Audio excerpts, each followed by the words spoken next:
Welcome to the Functional Medicine Radio Show with your host, Dr. Carrie Drzyzga, known internationally as the Functional Medicine Doc. Dr. Carrie is committed to helping patients find the root cause of their health problems and fixing the cause with natural treatments so they can feel normal again. Dr. Carrie is the founder of Functional Medicine Ontario and is the author of the hit book, Reclaim Your Energy and Feel Normal Again. Please welcome your host, Dr. Carrie Drzyzga. Hello everybody, and welcome to the Functional Medicine Radio Show, the only internet radio show dedicated to giving you real solutions to improve your health. Not only are they real solutions, but they're natural solutions as well, because as you know, the one and only true wealth you have is your health. I'm your host, Dr. Carrie Drzyzga, the Functional Medicine Doc, and I'm committed to helping you find the root cause of your health problem, fix the cause with natural treatments so you can feel normal again and live your life to the fullest. I'm so very excited about today's show because I have Sarah Ballantyne back in the hot seat. As you know, Sarah is the creator of thepaleomom.com, co-host of the Paleo View podcast, and best-selling author of The Paleo Approach and the Paleo Approach Cookbook. Sarah, thank you so much for being back as my special guest today on this episode of the Functional Medicine Radio Show. I'm so excited to be back, so thank you for inviting me again. So for the listeners out there, this is interview number 2 with Sarah, and I'll make sure that interview number 1 is in the podcast notes so you can find that link and listen to it. And Sarah, I know you remember in our first interview we were talking all about the paleo diet, and you were actually the first guest that I had talking about the paleo diet after all of this time. But there was a lot that we didn't get to in that short interview that we kind of wanted to follow up with today. Yeah, well, let's do it. Okay, so in that first interview, you were telling our listeners about your health story and about how you went onto the paleo diet, and it really helped with certain aspects of your health, but there were other aspects of your health that did not change, and that's when you stumbled into the autoimmune component of the paleo diet. So can you kind of review for us, like what's the basic difference between paleo and autoimmune paleo diet? So I like to think of it this way. Foods have things in them that are inherently health promoting. So like the basic building blocks that our bodies need to thrive. You can think of that as vitamins and minerals and plant phytochemicals, fiber, essential amino acids, essential fatty acids, right? So like foods have all of these amazing things that our bodies need to offer us. But then there's other things that certain foods can have that really undermine our health. So they might be something inflammatory or something that feeds the wrong kind of bacteria in our gut, so it can cause problems there. And as you know, a unbalanced gut bacteria environment is not conducive to health.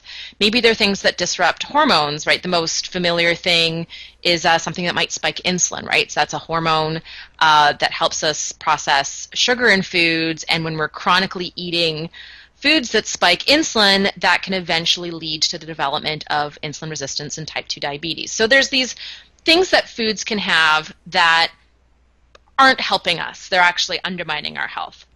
And you can kind of put pretty much any food on a scale. So foods that have lots of good stuff and no bad stuff is a clear win. Foods that have lots of bad stuff and not very much good stuff is a clear loss, right? That would be something like a refined wheat product is not going to do us any favors. And then there's a whole world of gray in between. So what I think of the difference between the paleo diet and the autoimmune protocol, right? So this more specific version of paleo that's designed to be therapeutic for autoimmune disease is basically where we make that cutoff. So in the paleo diet, in a standard paleo diet, there's some foods that have some really compelling nutrition, but also maybe some compounds in it that might be worthy of some concern, and they're kind of a gray area, but we include them in paleo because they do have this compelling nutrition piece. Those are foods that often don't work for people with more imbalanced and leaky gut, that have a more easily stimulated immune system, that maybe have hormone imbalances, that maybe have damage to organs that are affecting things like metabolism and other hormone health, like, for example, an autoimmune disease that affects thyroid. And so what the autoimmune protocol does is it basically draws a stricter cutoff in terms of these kind of gray area foods and what's going to be included in the diet and not. So, for example, tomatoes and vegetables of the nightshade families. That would include tomatoes, peppers, eggplants, potatoes.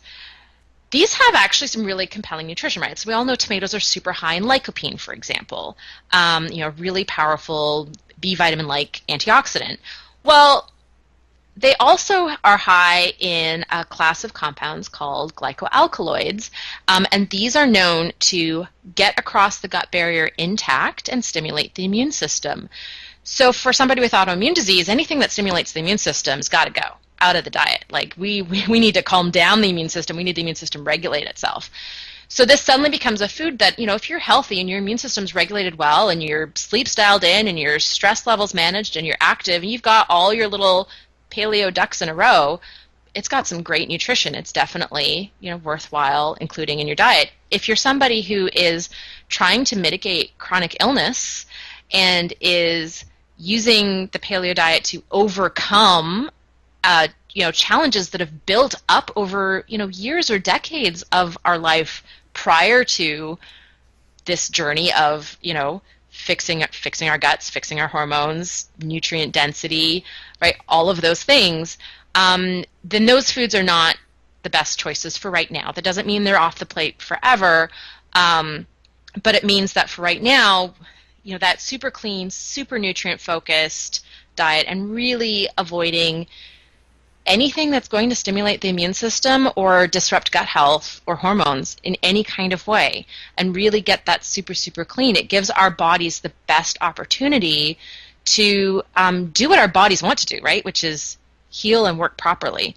But that takes nutritional resources and that takes opportunity. And so part of this is just getting everything super, super clean. And when we do that, it also it's really powerful in terms of unmasking additional issues that need to be dealt with. So, like small intestinal bacterial overgrowth. So it's a really powerful therapeutic strategy that really boils down to super nutrient density focus. Flood the body with nutrients.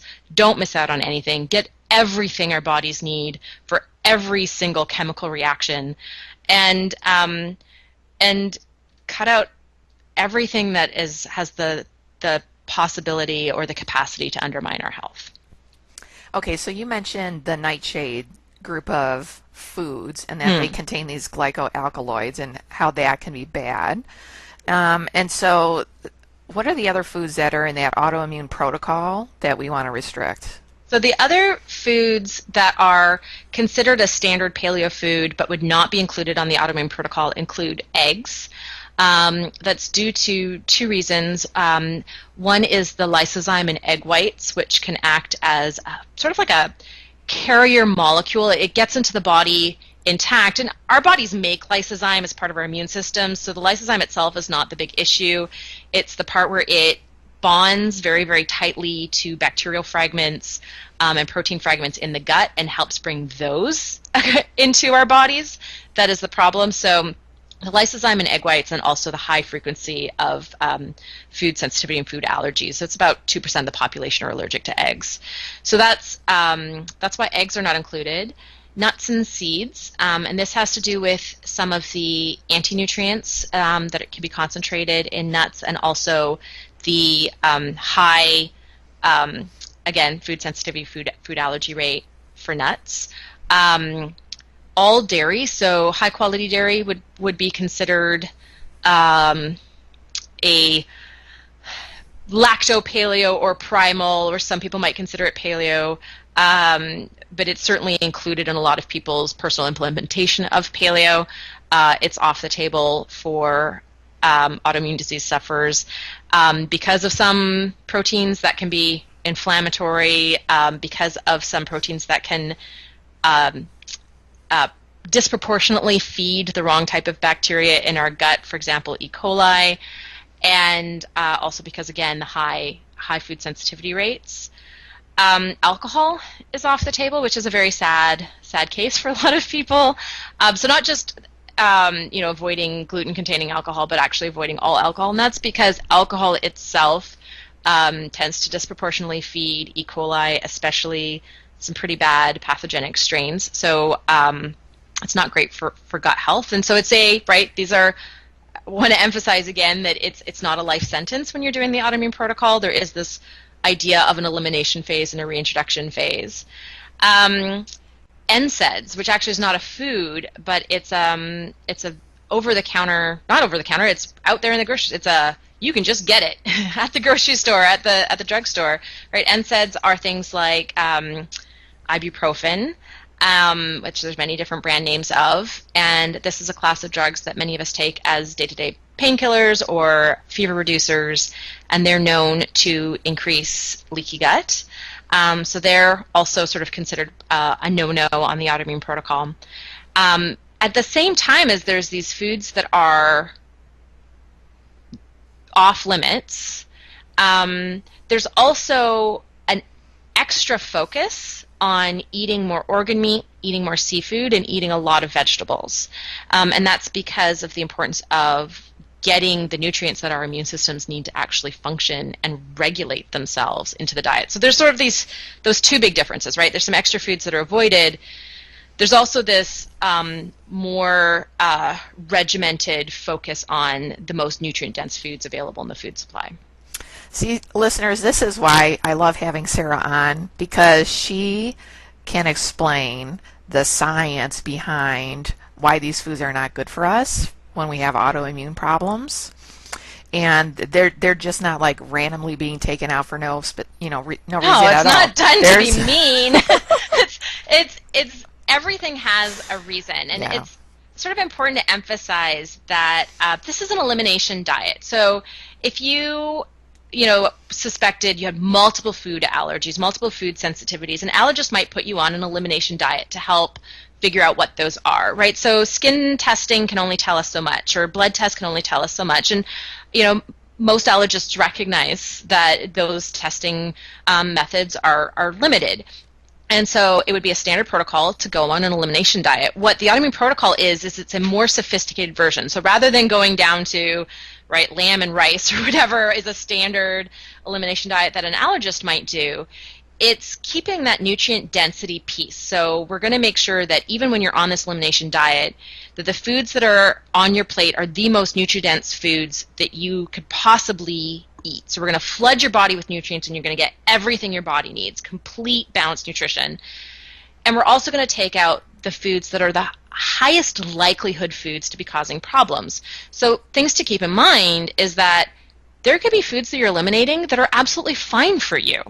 And that's why there's this reintroduction phase. So, I usually recommend that you do this elimination phase of the autoimmune protocol until you start to see symptom improvement. So for a lot of people, that's, a month to 3 to 4 months. For some people, it's longer. So, some people, it takes a little bit more dedication, and they might not really get to that point where they're ready for reintroductions until 9 months or 10 months or a year. And some people see dramatic improvement. I mean, I had an email from one person who got out of a wheelchair in 2 days. So every once in a while there's that miracle story, but that's definitely the exception and not the rule. And so, so there are foods that you could be fine with, but don't worry, because you'll get to reintroduce them, and when you discover that you're fine with them a little bit down the road, those will be back in your life, and it'll be amazing. And especially if those foods are chocolate and coffee, you'll be super, super happy. Right? And red wine, that's all anybody wants. Eggs, whatever, tomatoes, I don't care. Just give me my red wine and my chocolate back, and we'll be able to talk. And that's fine.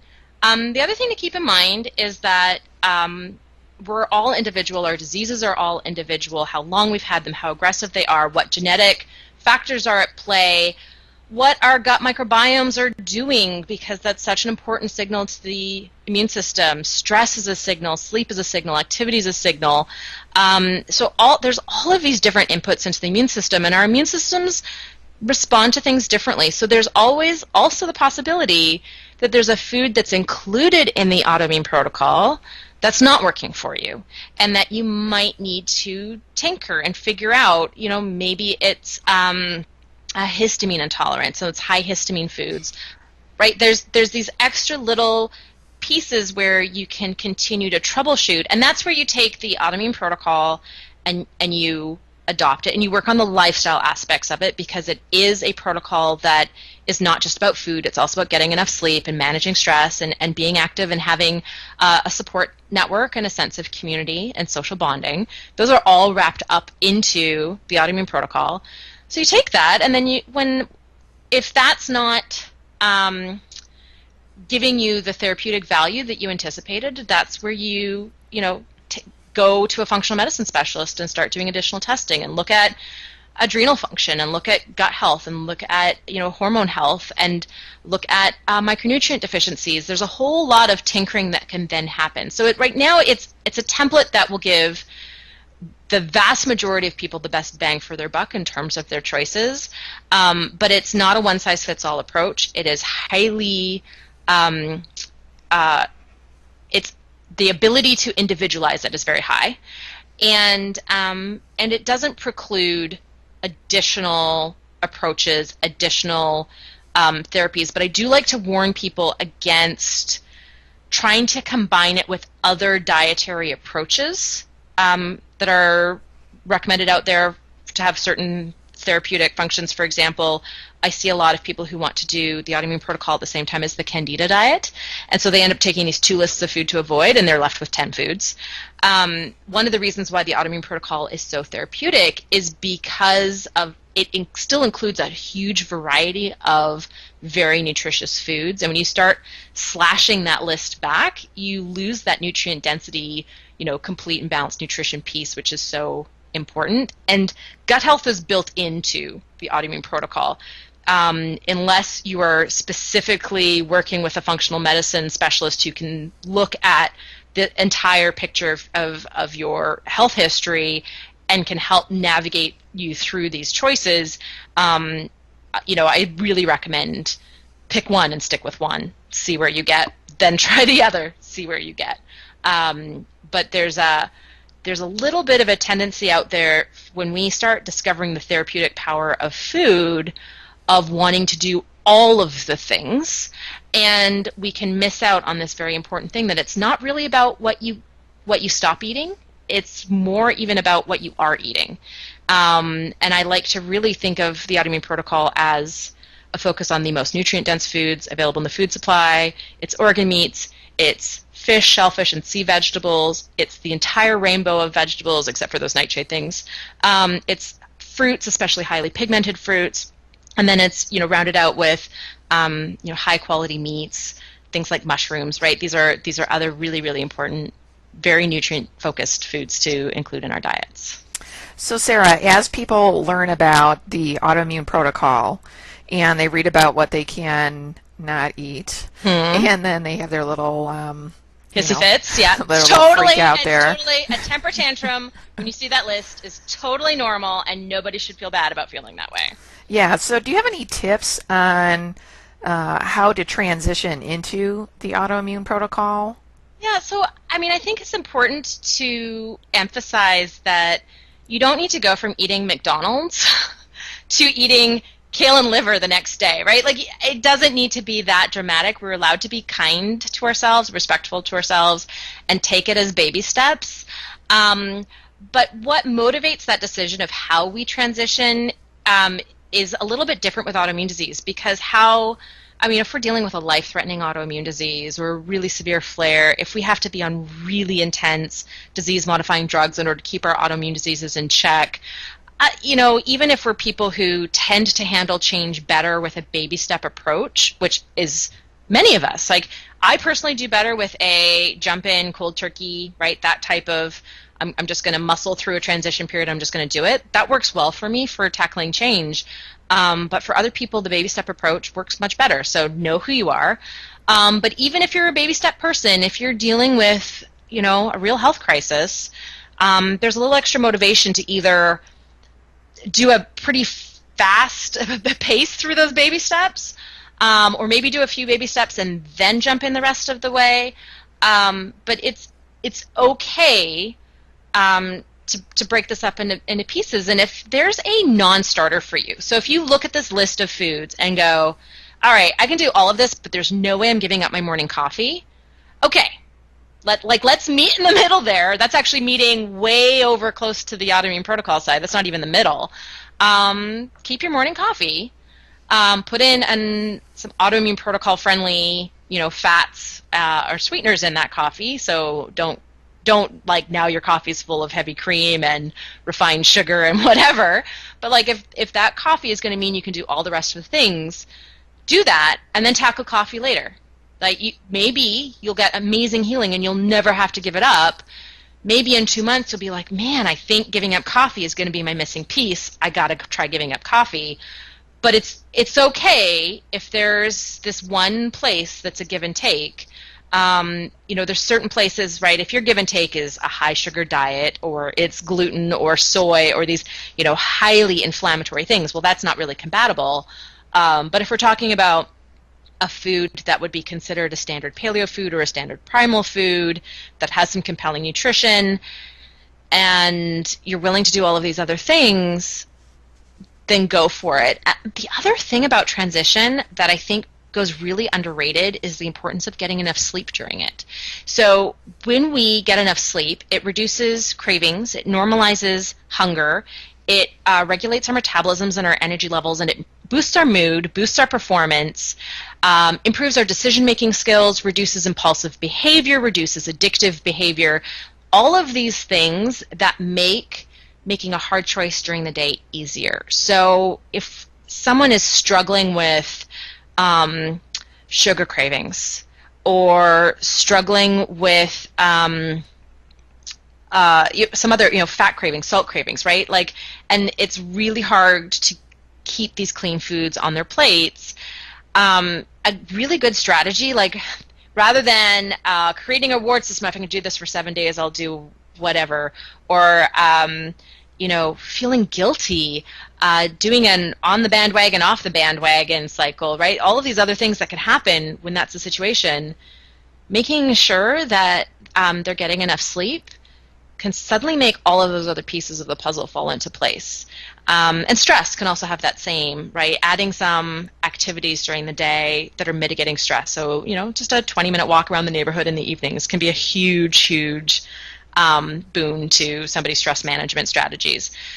So, it's okay to be kind to ourselves, and it's okay also to think about these other pieces of the autoimmune protocol that helps everything else fall into place. So those are some fantastic observations that you gave, and I can almost hear our listeners breathing a collective sigh of relief, Sarah said. It's okay to love yourself, right? You can do this with love and compassion and respect for yourself. That's not an excuse to not do it, right? But it's okay to do it on your own terms. Mm-hmm. Okay, so one last question for you here.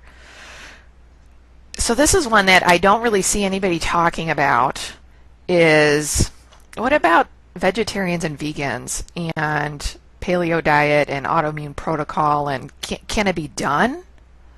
So if we're talking about autoimmune disease, there are nutrients that the immune system works to regulate itself, to turn off inflammation, to stop attacking the body, that are extremely hard to get from plant foods. Now, a pescatarian diet is extremely compatible with the autoimmune protocol. It may even be a more nutrient-dense way to do the autoimmune protocol. So a pescatarian diet, if that's a good middle zone where we can meet, that's a very, very compatible way to go. But a purely vegetarian or vegan diet, right? Even the supplements, it's not the same thing. So we're missing out on typically the full range of amino acids. So there's certain amino acids that are more dominant in meat products that we just can't get enough of in plant foods. Things like preformed vitamin A, retinoic acid. Our bodies only convert 3-ish% of the sort of beta carotene carotenoids that we eat, the colorful vegetables, into retinoic acid, which is what is actually used by the body and is actually important for bone health, ocular health, and immune health. There's certain proteins that we find in meat that are really health promoting, like creatine, taurine, and carnitine. Selenium is much more readily found in animal foods. Vitamin K2, vitamin D, especially D3. We can find D2 in mushrooms, but D3 we only find in animal foods. DHA and EPA, omega-3 fatty acids. There's some DHA in some algae and seaweeds, but the really only way to get enough is by eating seafood. Conjugated linoleic acid is a great naturally found, actually it's a natural trans fat, which is really, I think, touches my geek button right there. But we find that in grass-fed animal products. Zinc, heme-based iron, which is much more absorbable and bioavailable. I don't know if I mentioned B12, but there's this list of nutrients that when you're dealing with a dysfunctional immune system, the immune system really needs in order to regulate itself. Our bodies really need in order to heal damaged tissues. And when we're not getting those because of a vegetarian or vegan approach, it really castrates the therapeutic potential of the autoimmune protocol. So, if somebody is vegetarian or vegan for religious reasons or strong moral convictions, I would recommend, taking the autoimmune protocol to a functional medicine specialist so they can sit and really okay, where are you going to get this nutrient? Where are you going to get this nutrient? And figure out if there's any place where you're willing to compromise. Are you willing to eat insects? That's a really underrated. It's the gross factor, right? But it's an amazing source of mineral-rich protein that is actually surprisingly tasty. So don't freak out. But asking those questions, is there some place where I'm willing to give in order to increase the nutrient density of my diet? But it's a huge challenge to get the full therapeutic potential from the autoimmune protocol from a vegetarian or vegan diet because of these nutrients that just are not either not found in plant foods or not found in plant foods in sufficient quantities to actually meet the body's needs. Wonderful. So, I'm glad you brought up the bug factor, the insects, because actually at one point I had a patient come in and she was researching protein powder that was from an insect source. Mm-hmm. And, as a functional medicine doctor, I tend to forget about, I think about all the other protein powders, but I forget about that one. Cricket? That is out I'm just going to say, cricket powder. Yeah. Cricket powder. There's, protein bars that you can buy now that are made with cricket powder. You can buy just cricket powder for smoothies or for making your own power bar type things at home. It has a really nutty taste, and it's quite a pleasant taste. It's like if you can mix it with banana, you basically have a peanut butter banana type flavor with all of the amazing nutrients that crickets have. I know pretty much everyone has stopped listening to this episode now. We're wait a minute, you're talking about eating bugs, that's it, I'm done.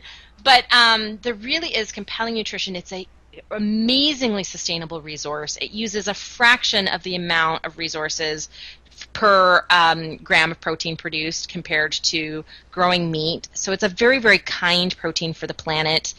And it's a super nutrient-dense protein. And if you look at cultures around the world that have very low disease rates, it's a very common theme to see insects as part of their cultural foods. Yeah, so it's not that weird when you really think about it. And there's other countries anyway. There's actually a lot of research going on, like you said, of how can we have more sustainable ways to feed our planet, to feed our humans on our planet. And they are doing a lot of research right now on using insects for that purpose. It's a huge difference. I mean, it's night and day compared to what it would take to have the same amount of protein in beef. And it saves land, it saves water, It's much cheaper. It doesn't cause pollution. It doesn't, right? You don't have to have the same, right? It's they're happier, right? Like you don't have them in concentrated animal feedlot organization operations, right? Like it's just there's so many, like the checkbox, the whole way down the checkbox. Insects are a more sustainable, environmentally friendly, and economical protein source than animal foods. So, if that's the middle ground and we're willing to have that conversation, I think there's a really great conversation to have there. And the same with seafood, right? I think that can be a middle ground that a lot of vegetarians can, at least wrap their heads around. And I think there's just like the adopting and transitioning to the autoimmune protocol, there can be a bit of a give and take as long as every person is informed about what the ultimate goal is. There can be that same give and take in terms of adopting a vegetarian-inspired, can we say vegetarian-inspired version of the autoimmune protocol? We just did, yes. I think that's I'm going with it. I said it, I'm going with it. That could be your next book. Right? Oh, Sarah, this has been an awesome interview again. Is there anything that we have not talked about that you think is important for our listeners to know? I have a couple of new resources since our last interview that I would love to point people to. Yes, please do. I have a new autoimmune protocol cookbook called The Healing Kitchen, and it was specifically designed for sort of that transition, that first step into the autoimmune protocol. So it's extremely simple, simple to cook recipes, not like delicious flavors, really with the Western palate in mind. So you're just starting to cook these new foods and you're going to miss your favorites. Well, not anymore because they're in the Healing Kitchen and they taste delicious. It's very budget friendly and it's doesn't use specialty ingredients. So the idea was if you can get it in the Walmart Superstore, then it gets to go into this cookbook. So the Healing Kitchen is available in bookstores everywhere. I think it just left Costco, but you might still be able to find it in your Costco. So that's a new AIP cookbook that I have. And I also have a new online sleep program called Go to Bed. It's a little tongue-in-cheek. But that is really about optimizing our day-to-day choices for not just getting the quantity of sleep we need, but also the quality of sleep we need. And it comes with, just a ton of resources, online communities, email series. It's a really huge program, and people can learn more about that at thepaleomom.com/go-to-bed. Fantastic. Sarah, thank you so much for being my special guest today. This has been another awesome interview. Oh, thank you so much. All right, that wraps up this very special episode of the Functional Medicine Radio Show with Sarah Ballantyne. And I want to thank you, our listeners, for tuning in today. And I'd like to invite you back next week for another episode of the Functional Medicine Radio Show. As always, I'm your host, Dr. Carrie Drizga, the Functional Medicine Doc. Have a great week, everyone. You've been listening to the Functional Medicine Radio Show with your host, Dr. Carrie Drizga, known internationally as the Functional Medicine Doc. Dr. Carrie is committed to helping patients find the root cause of their health problems and fixing the cause with natural treatments so they can feel normal again. Dr. Carrie is the founder of Functional Medicine Ontario and is the author of the hit book, Reclaim Your Energy and Feel Normal Again. Please tell your friends about the Functional Medicine Radio Show, and we'll see you next week with more from Dr. Carrie.